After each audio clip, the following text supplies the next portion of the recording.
வணக்கம் தலைவா, அனைவருக்கும் இனிய வணக்கம். இன்னைக்கு வங்கிகளில் தங்க நகை கடன்களுக்கு உண்டான முக்கியமான ஒரு சில விதிமுறைகள், மேலும் பார்த்திங்கன்னா நகைக்கடன் தள்ளுபடிகளில் இருக்கிற சவால்கள் என்னென்ன, யாருக்கு இந்த நகைக்கடன் தள்ளுபடி கிடைக்கும், தற்பொழுதைய நிலை மற்றும் புதிய சவால்கள் என்னென்ன, இதை பற்றின ஒரு சில முக்கியமான தகவல்களை தான் வீடியோவில் பார்க்குறக்கங்க. ஸோ நீங்கள் நம்முடைய சேனலை முதல் முறையாக பார்க்குறீங்க அப்படின்னா சப்ஸ்கிரைப் அண்ட் பெல்லை கிளிக் பண்ணி வச்சுக்கோங்க. ரிசர்வ் வங்கி அண்மையில் வெளியிட்டப்பட்டுள்ள முக்கிய அறிவிப்பின்படி தங்க நகை கடன் பெறுபவர்கள் பயன்பெறும் வகையில் புதிய இஎம்ஐ மாத தவணை முறை அறிமுகப்படுத்தப்பட உள்ளது.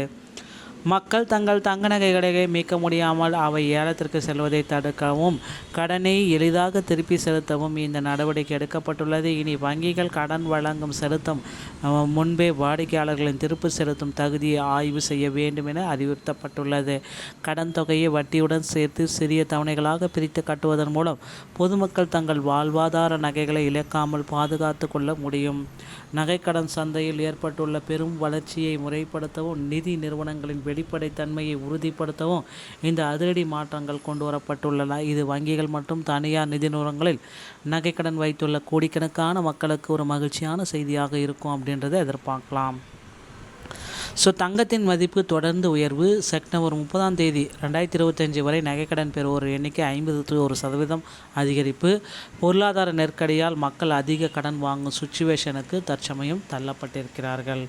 இதுதான் இப்போ இருக்கிற சுச்சுவேஷன்.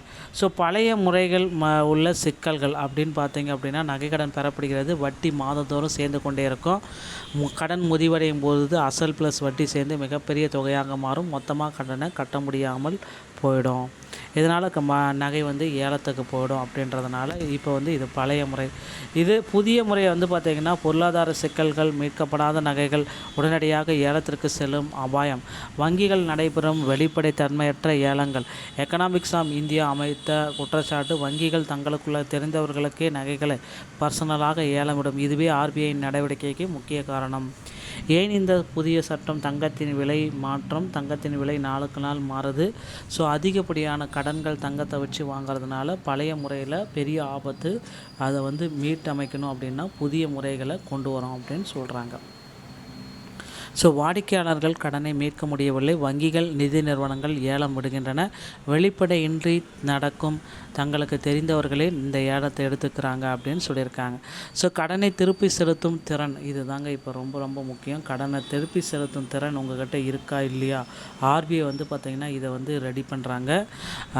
இஎம்ஐ வசதி அனைத்து வங்கிகள் மற்றும் தனியார் நிதி நிறுவனங்களுக்கு கட்டாயம். Indian bank, Canara bank, Muthoot, NBFC. வங்கி கடனை திருப்பி செலுத்தும் திறன் பகுப்பாய்வு.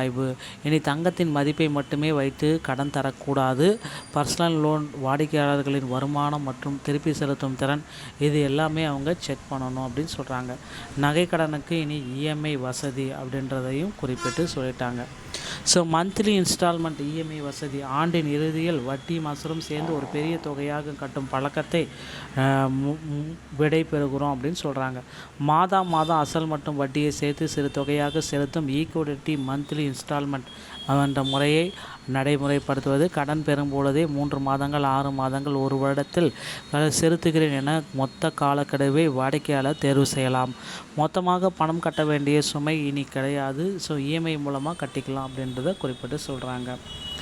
இஎம்ஐ எப்படி செயல்படும் அப்படின்னு பார்த்தீங்கன்னா, ஒருத்தர் பார்த்திங்கன்னா வட்டியும் அசலும் பார்த்தீங்க ஆனால் அசல் 10,000, வட்டி 2,000, இது எல்லாமே சேர்த்து 12,000, மொத்தம் 12 மாதத்துக்கு இஎம்ஐ 1000 பிரித்து கட்ட வேண்டியதாக இருக்கும்.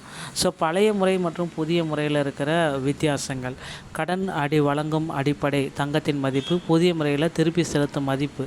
உங்களுக்கு திறன் இருக்கா? தங்கத்தின் மதிப்பையும் இதையும் சேர்த்து பார்க்குறாங்க. இறுதியில் திருப்பி செலுத்தும் முறை. இறுதியில் மொத்தமாக மாதம் இஎம்ஐ முறையில். புதிய அபாயம் பார்த்திங்கன்னா அதிக வட்டி மற்றும் ஏல அபாயம். பழைய முறையில் பாதுகாப்பானது, எளிதில் மீட்கொண்டலாம் புதிய முறையில். வெளிப்படைத்தன்மை பழைய முறையில் குறைவு, அதிக தெளிவான காலக்கெடு புதிய முறையில் இருக்குது அப்படின்றது சொல்லிகிட்ருக்காங்க. இது எப்படி செயல்படும் அப்படின்றது தான் இப்போ உங்களுக்கு இது ஒரு சில முக்கியமான அப்டேட்டு. இனி உங்கள் தங்கம் வந்து பார்த்திங்கன்னா பாதுகாப்பாகத்தான் இருக்கும். ஓகேங்களா? ஸோ இனி பாதுகாப்பாக இருக்கும். பெரிய கடன் சுமையிலிருந்து விடுதலை. குறிப்பிட்ட காலத்தில் உங்கள் தங்க நகை பத்திரமாக உங்கள் கைக்கு வந்துடும். தவறான ஏலங்கள் அனைத்துமே தடுக்கப்படும் அப்படின்றத குறிப்பிட்டு சொல்லியிருக்காங்க. இனி உங்கள் தங்க நகை சொத்து வந்து பாதுகாக்கப்படுகிறது. அடுத்து நீங்கள் என்ன செய்யணும் அப்படின்னு பார்த்தீங்கன்னா, தற்போதைய கடன்களுக்கு ஏற்கனவே நகைக்கடன் வாங்கியிருந்தால் உங்கள் வங்கியை அணுகி புதிய இஎம்ஐ வசதியை விசாரியுங்கள். புதிய கடன்களுக்கு இனி புதிய கடன் வாங்கும் பொழுது மாத வருமானத்திற்கு ஏற்ப காலக்கெடுவை சரியாக திட்டமிட்டு இஎம்ஐயை தேர்ந்தெடுத்து கொள்ளுங்கள். நண்பர்களே, இந்த ஒரு வீடியோ உங்கள் பதிவு உங்களுக்கு பிடிச்சிருந்தால் நீங்கள் நம்முடைய சேனலோடு இணைந்திருங்கள். நன்றி, வணக்கம்.